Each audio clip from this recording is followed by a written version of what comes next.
মুর্শিদাবাদের নিরাপত্তা নিয়ে কমিশন উদ্বিগ্ন। মুর্শিদাবাদে কেন্দ্রীয় বাহিনীর সংখ্যা কমিশন বাড়াচ্ছে। 114 কোম্পানি থেকেও বাড়তে পারে বাহিনীর সংখ্যা, এমনটাই কমিশনের ভাবনা বলে জানা যাচ্ছে। ডোমকল সহ একাধিক জায়গায় বিশেষ নজর কমিশনের। 113 কোম্পানি কুইক রেসপন্স টিম থাকার কথা মুর্শিদাবাদে।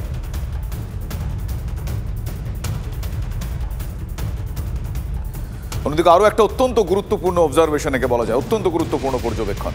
কমিশনকে বলবো বহরমপুরে ভোট পিছিয়ে দিতে। মুর্শিদাবাদে রামনবমীতে অশান্তি মামলায় এমনই মন্তব্য হাইকোর্টের প্রধান বিচারপতির। মানুষ যেখানে উৎসব নির্বিঘ্নে পালন করতে পারেন না, সেখানে এখন ভোটের কোনো প্রয়োজন নেই। পর্যবেক্ষণ প্রধান বিচারপতির। অশান্তির প্ররোচনা কে দিল, প্রশ্ন হাইকোর্টের।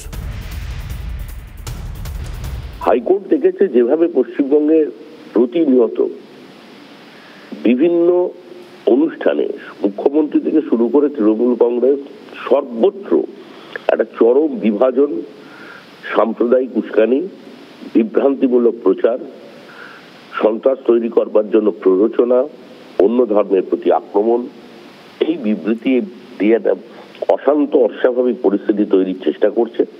তো সেখানে হাইকোর্টের বক্তব্য রেখেছেন।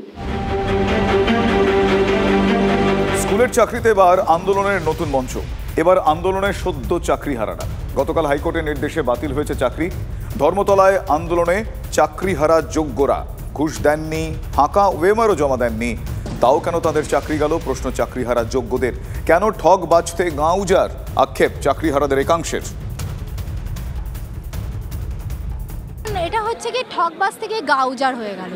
আসলে যদি আমাদের সিবিআই যে তদন্ত করেছে সেখানে বলছে কম বেশি 5,000 লোকজন অন্যায়ভাবে ঢুকেছে, কিন্তু বাকি তারা যদি বুঝতেই পারে যে 5,000 জন ঢুকেছে, বাকি 19,000 জন ফ্রেশ ক্যান্ডিডেট যারা দীর্ঘদিন পরিশ্রম করে আজকে এই জায়গায় এসছে। শুধু এইটাও নয় যে আমরা মাত্র 4 বছর বা 3 বছর পরিশ্রম করে এই জায়গায় এসেছি।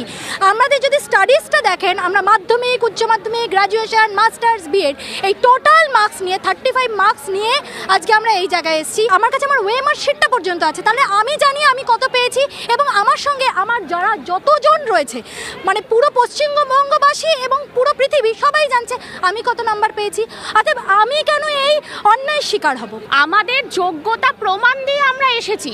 প্রথম থেকে শেষ পর্যন্ত কোথাও আমরা কোনো কারচুপির সঙ্গে যুক্ত নই, এটা আমরা চিৎকার করে বলতে পারি। আমাদের সোশ্যাল হ্যারাসমেন্ট হচ্ছে, ঠিক আছে, আমরা কিন্তু অসম্ভব মানসিক যন্ত্রণায় আছে। আমার কাছে যথার্থ তথ্য আছে, তাহলে আপনি বলুন কোনটা আমাদের অপরাধ।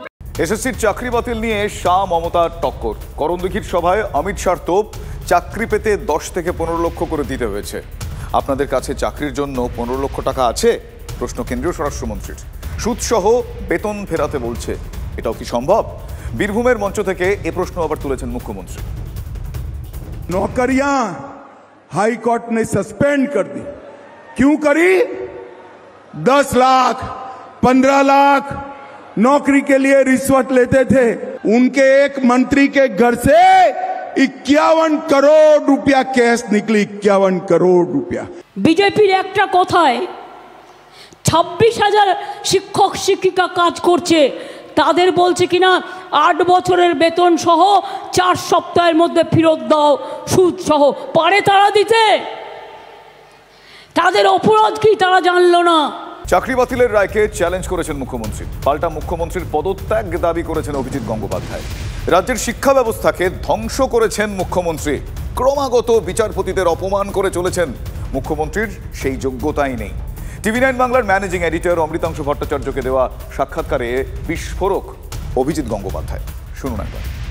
মমতা বন্দ্যোপাধ্যায় বলেছেন যে এই যে গোটা রায়টা যেটা আদালত দিয়েছে, এটা কমপ্লিটলি উদ্দেশ্যপ্রণোদিত এবং বেআইনি, এবং এই যারা চাকরি হারিয়েছেন তাদের পাশে তিনি আছেন এবং যত দূর যাওয়া যায় তত দূর যাবেন। কিভাবে দেখছেন এই বক্তব্যকে? কারো পাশে তাকে থাকতে হবে না, তিনি তার নিজের ভাইপোর পাশে থাকুন। যদি কারো উপযুক্ত কারণ ছাড়াই চাকরি গিয়ে থাকে, তিনি তার ব্যবস্থা নিজে করবেন। এই মিথ্যাচারী নির্লজ্জ মুখ্যমন্ত্রী, এর পদত্যাগ আমি দাবি করেছি। ওনার কথার আমি কোনো গুরুত্বই দিই না, এবং আর কিছুদিন পরে আমি বলতে বাধ্য হব যে উনি আমার মুখ্যমন্ত্রী নন। উনি অন্য কোনো রাজ্যের মুখ্যমন্ত্রী। উনি পশ্চিমবঙ্গের শিক্ষা ব্যবস্থাকে ধ্বংস করেছেন একেবারে জেনে বুঝে। তার কথার কোনো জবাব দেওয়ারই কোনো প্রশ্ন ওঠে না। তিনি ক্রমাগত বিচারপতিদের অপমান করে চলেছেন, তার সেই যোগ্যতাই নেই, তার বিচারপতি শব্দটি উচ্চারণ করার যোগ্যতাই নেই। কিন্তু ওনার তো এটা অভ্যাস বিচার ব্যবস্থাকে আক্রমণ করা। আমি বলছি না যে উনি মুখ্যমন্ত্রী হওয়ার যোগ্যই নন, উনি জানেনই না কোন প্রতিষ্ঠানের বা কোন ইনস্টিটিউশনের কি মর্যাদা, কাকে আক্রমণ করা যায়, কাকে আক্রমণ করা যায় না। আইনের শাসনের প্রতি অনাস্থা দেখিয়েছেন, বিচার ব্যবস্থাকে আক্রমণ মুখ্যমন্ত্রী পদের জন্য শোভনীয় নয় বললেন অবসরপ্রাপ্ত বিচারপতি অশোক গাঙ্গুলি। প্রাক্তন বিচারপতি অভিজিৎ গঙ্গোপাধ্যায় তার মতো নিজের মত ব্যক্ত করেছেন। আমি সেই মতের সঙ্গে একমত না হলেও এইটুকু বলতে পারি যে কোনো রায় যদি সরকারের বিপক্ষে যায়, সঙ্গে সঙ্গে মাননীয় মুখ্যমন্ত্রী বিচারপতিদের রাজনৈতিক ভাবে তারা তাদের বিচ্যুতি ঘটেছে, কোনো তাদের মতাদর্শগত বিচ্যুতি ঘটেছে, এভাবে আক্রমণ করা ঠিক নয়। এভাবে আক্রমণ করে আসলে তিনি আইনের শাসন, যেটা সংবিধানের মূল কথা, সেটাকেই অসম্মান করেছেন, তার প্রতি অনাস্থা পোষণ করেছেন। এটা মাননীয় মুখ্যমন্ত্রীর পক্ষে শোভনীয় নয় এবং রাজ্যের জনগণের পক্ষে অত্যন্ত হৃদয় বিদারক একটা ঘটনা। একজন বিচারক হিসেবে বলতেই পারেন, তার মতামত দিতেই পারেন। তিনি অলরেডি তো বিজেপিতে জয়েন করেছেন, এখন তার মতামতটা পার্টির মতামত ধরা হবে, তার মতামতটা বিচারকের মতামতে ধরা হবে না। এই এতজনের চাকরি বাতিলে TV9 বাংলায় বিস্ফোরক রামানুজ গঙ্গোপাধ্যায়। এসএসসির ওপর পরোক্ষে দায় চাপিয়েছেন পর্ষদ সভাপতি। সুপারিশপত্র ছাড়া একটাও নিয়োগ হয়নি, এটা দুর্ভাগ্যজনক। স্কুল পরিচালনার দায়িত্ব আমার, প্রতিষ্ঠানকে দায়িত্ব নিতে হবে। TV9 বাংলায় এক্সক্লুসিভ এরকমই মন্তব্য রাখলেন পর্ষদ সভাপতি। মধ্যশিক্ষা পর্ষদের সভাপতি, আমাদের রাজ্যে এতগুলো স্কুল, তার এত টিচার, এত শিক্ষাকর্মী, তারা প্রত্যেকে আজ রাস্তায় এসে দাঁড়িয়েছেন, শহীদ মিনার ভরে গেছে। অত্যন্ত দুর্ভাগ্যজনক এই রায়। আমরা স্টাডি করছি, কোথাও মনে হচ্ছে যে বোধহয় জাস্টিস থেকে আমরা সরছি। সেই জায়গাগুলোকে নিয়ে আমরা পর্যালোচনা করে প্রতিটি বিষয় খতিয়ে দেখে আইনি পরামর্শ নিয়ে আমরা সুপ্রিম কোর্টে অ্যাপিল করব। এটা তো অস্বীকার করতে পারেন না যে আপনার পর্ষদ, আপনি এখন সেখানকার চেয়ার বসে আছেন, সেই পর্ষদ শূন্য পাওয়া শিক্ষককে নিয়োগপত্র দিয়েছে। আমরা যে রেকমেন্ডেশন দিয়েছি, আমরা কিন্তু বারংবার জানিয়েও দিয়েছি, হলফনামাও দিয়েছি যে আমরা কিন্তু on the basis of recommendation appointment দিয়েছি। আপনার পূর্বসূরি এখন জেলে রয়েছেন, আপনার মনে হয় না তার কৃতকর্মের জন্য আপনাকে এত কিছু হেপা সহ্য করতে হচ্ছে? ব্যক্তি আর প্রতিষ্ঠান, এই দুটোর মধ্যে বোধহয় বিভেদ করা খুব ইম্পর্টেন্ট হয়। এই মুহূর্তে আমি যখন দায়িত্ব নিয়েছি with all the assets and liability. So ব্যক্তি যখন কোনো ত্রুটি বিচ্যুতির মধ্যে দিয়ে যায়, ভুলের মধ্যে দিয়ে যায়, তাকে তার আইনি ব্যবস্থা নেওয়া হয়। সো ব্যক্তি রামানুজ হ্যাপা পোয়াচ্ছে, এই কথাটা বলা ভুল।